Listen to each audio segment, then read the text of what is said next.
પછી તો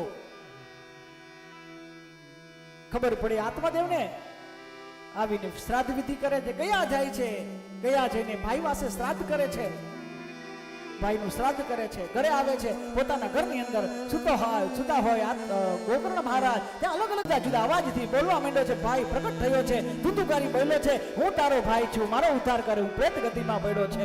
ગોકર્ણ મહારાજ કે તારો ઉદ્ધાર માટે તો ગયા ગયો તો શ્રાદ્ધ કર્યું. આહા, ગોકર્ણ મહારાજ કહે છે મેં તો તારી ભાઈ શ્રાદ્ધ કર્યું ગયામાં. અને કહે ગયા શ્રાદ્ધ સતેર આપી મુક્તિ મેં ન ભવિષ્યથી. અરે તું મારી ભાઈ એક વખત નહીં ઓ વખત ગયા શ્રાદ્ધ કરીશ તો મારી મુક્તિ નહીં થાય. શું કામ નહીં થાય? હું આવો પાપી છું, મેં જિંદગીમાં મારું મારી મુક્તિ કેમ થાય? ભાઈ કહે છે ચિંતા ન કર, હું તારી વ્યવસ્થા કરું છું. સમાર છે પાદ કરે દિવ્ય મહા જગત સાક્ષી સૂર્યનારાયણ બ્રાહ્મણ અર્ઘ્ય આપે. અરે ગોકર્ણ મહારાજ અર્ઘ્ય આપે છે, પાણીનું સૂર્યનારાયણને પ્રસન્ન કરે. સૂર્યનારાયણ જવાબ આપે છે કે શ્રીમદ ભાગવતમ શાસ્ત્ર મુક્તિ મેન ભવિષ્યથી મૂર્તિ મેન ગતિ. શ્રીમદ ભાગવત સત્તા કરો, આમની મુક્તિ થશે. ગર્જતી ગર્જના કરે, એક એવું શાસ્ત્ર છે જે ગર્જના કરે. અરે ગર્જના કરીને મુક્તિ આપવા માટે શ્રીમદ ભાગવત છે, ગર્જના થાય. હવે પ્રશ્ન એ થાય કે ગયાજીમાં ભગવાન વિષ્ણુ બોલેલા છે કે એક વખત અહીંયા આવીને કોઈ એના પિતૃવાહે શ્રાદ્ધ કરશે ને એની મુક્તિ દેવાની જવાબદારી ભગવાન વિષ્ણુ કે મારી. અને ઈ જ અહીંયા ગોકર્ણ મહારાજ ભાગવતમાં કહે છે કે હું તારા વાહે ગયા શ્રાદ્ધ કર્યું ત્યારે એ પ્રેત યોનિમાં પડેલો કે પ્રેત, ભયાનક પ્રેત ધુંધુકારી કહે છે ગયા શ્રાદ્ધ સતેન આપી મુક્તિ મેં ન ભવિષ્યથી. હો ગયા શ્રાદ્ધ કરીશ તો મારી મુક્તિ નહીં થાય. માનું કેનું, ભગવાનનું કે આનું? શું કામ નહીં થાય? બે હાચા છે. ભગવાને કીધું એ હાચું અને આ પ્રેતમાં પડેલો એ પણ હાચો. કેમ હાચો? બે કેમ હાચા હોય? હા, બે હાચા હોય. કેવી રીતે હાચા હોય? ભગવાને કીધું છે કે ગયામાં જઈને તમે તમારા પિતૃઓ પાછળ શ્રાદ્ધ કરશો તો મુક્તિ દેવાની જવાબદારી મારી. સાચું, પણ ગોકર્ણ મહારાજ અને ધુંધુકારી બે ભાઈ જ નથી. બે ભાઈ નથી. અગાઉ વાત કરી ને આપણે, ભાઈ લાગે છે ને એક ગાયનો દીકરો, મનુષ્ય જ નો કહેવાય ને આમ. ગોકર્ણ મહારાજ એ ગાયનો દીકરો અને એક ધુંધુલીની બેનનો દીકરો. આ બેને ક્યાંય કનેક્શન નહીં.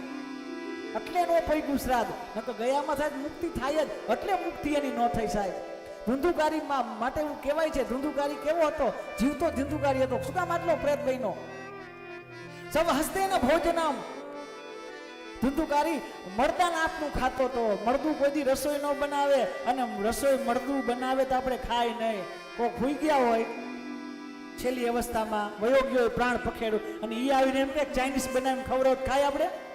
ભાગી. પણ આ તો સબ હસ્તે ન ભોજનમ, મરદાન આપનું ભોજન જમતો. એનું મતલબ શું થયું કે કદાચ એવો પણ એનો મતલબ થાય કે સૌના હાથમાં જે મૂકવામાં આવે લાડવો, એ લાડવો ખાતો. એક એનો મતલબ એ છે. આ સબ હસ્તે ન આવો ધુંધુકારી હતો. સબ હસ્તે ન. બીજું કે આ સૌ હસ્તે ન એટલે કે સ્મશાનમાં રહેવા વાળો હતો. અને સ્મશાનમાં નહીં, આ તો ઘરમાં રહેતો. તો ઘરમાં સ્મશાન કેમ કીધું? કે આ ધુંધુકારીનું ઘર સ્મશાન જેવું હતું. અરે એક ઈ નહીં, ઘણા ધુંધુકારીના ઘર સ્મશાન જેવા હોય. તો શાસ્ત્ર ઉલ્લેખ કરે કયા ધુંધુકારીના ઘર છે ને સ્મશાન જેવા. ન વિપ્ર પાદો દક કરદબાની, ન વેદ શાસ્ત્રો ધ્વનિ ગર્જિતાની, સ્વાહા સ્વધા કાર વિવર્જિતાની, સ્મશાન તુલ્યાની ગ્રહતાની.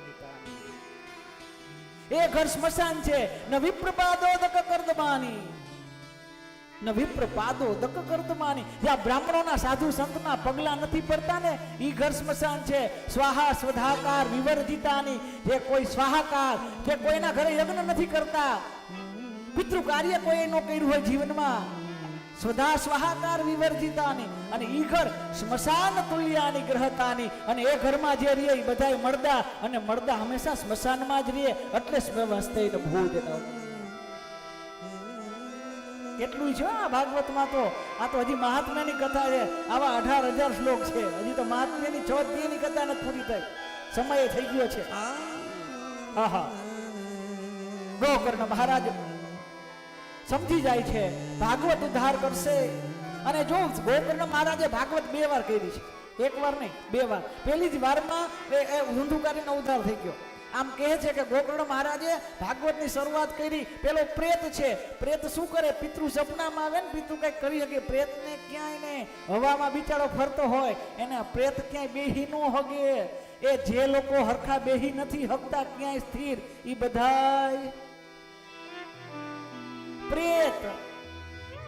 તો શું થયું?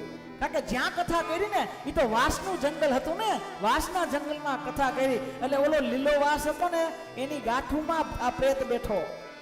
ધુંધુકારી એ વાસનામાં, વાસના શબ્દ યાદ રાખજો. ઘણાય કે વાસ નો લઈ આવી તો નો હાલે, લઈ આવી તો હુકો લઈ આવી તો હાલે ના, લીલો જ જોય. વાસના હુકેલી હોય જ નહીં, વાસના તો લીલી જ હોય. વાસના કોઈ દી નો હુકાય, એ લીલી જ રહે. માણા હુકાઈ જાય તો વાસના નો હુકાય. લીલો વાસ, એની હાથ ગાંઠ. એક દિવસે કથા કરી તો એક ગાંઠમાં બેઠો, ગાંઠ ફૂટી છે. ઘણા એવો પ્રશ્ન કરે મહારાજ કે આ ગાંઠ કેમ નથી ફૂટી? તમે તો કથા કરી તો.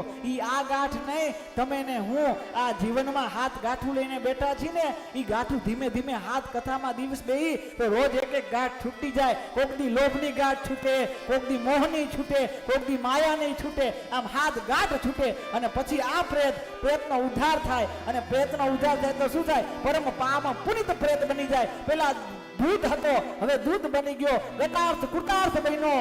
આ ભાગવત સપ્તાહ શું ન કરી શકે? એક પ્રેતને પણ પરમ પાવન પુનિત બનાવ્યું. આ ભાગવત કરી શકે સાહેબ, ભાગવત એ કરી શકે. પરમ પાવન પુનિત ભાગવત કરી શકે. આ ભાગવતનો દિવ્ય પ્રભાવ છે.